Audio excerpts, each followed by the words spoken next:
જિંદગીનો છેલ્લો પડાવ એટલે વૃદ્ધાવસ્થા. આ અવસ્થા દરમિયાન કંઈક શરીરની પીડાઓ તો કંઈક મનની પીડાઓ હોય છે. આ બધી જ પીડાઓને ભૂલીને વડીલો એક દિવસ પોતાને કંઈક આનંદની અનુભૂતિ મળે તેવા આશય સાથે યુવા સંસ્કૃતિ ચેરિટેબલ ટ્રસ્ટ સંચાલિત સંસ્કૃતિધામ ટીમ દ્વારા થતી વડીલ વંદના આશીર્વાદ યાત્રામાં જોડાયા હતા અને જે તારીખ 12/4/2026 રવિવારના રોજ 120 જેટલા વડીલોને અલગ અલગ તીર્થસ્થાનો પર યાત્રા કરવામાં આવી હતી, જે સવારે 8 કલાકે 2 બસ અને 3 ફોર વ્હીલરો સાથે સરથાણા જગતનાકાથી પ્રસ્થાન થઈ હતી.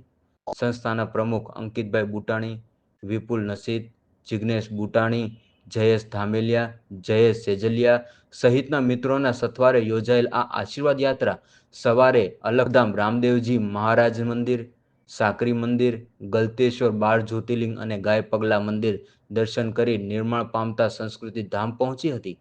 ત્યારબાદ બપોરના જમણવાર બાદ પારિવારિક જનરેશન ગેપ વિશે સેમિનાર દરમિયાન વડીલો સાથે સંવાદ થયો હતો, જેમાં સંસ્થાના પ્રમુખ અંકિત બુટાણી દ્વારા વડીલો સાથે પરિવારના મૂલ્યો વિશે હૃદયસ્પર્શી સંવાદ થયો હતો.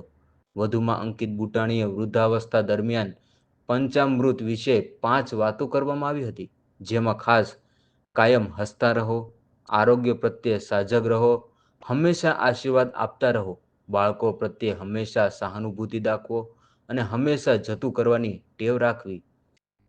પૂનાભાઈ ડોંગા, લાલજીભાઈ પારખિયા, હિંમતભાઈ વિરાણી, કિશોરભાઈ સાવસિયા સહિતના મહાનુભાવો ઉપસ્થિત રહ્યા હતા અને વડીલ યાત્રાના કાર્યક્રમને દીપોત્સવ કર્યો હતો. યુવા સંસ્કૃતિ ચેરિટેબલ ટ્રસ્ટના યુવાનોની વડીલો પ્રત્યે સેવાના પ્રેરણાદાયક કાર્યથી યાત્રાળુઓએ ખોબળે ખોબળે આશીર્વાદ આપ્યા હતા. Nileshbhai Radadiya, V India news, Surat.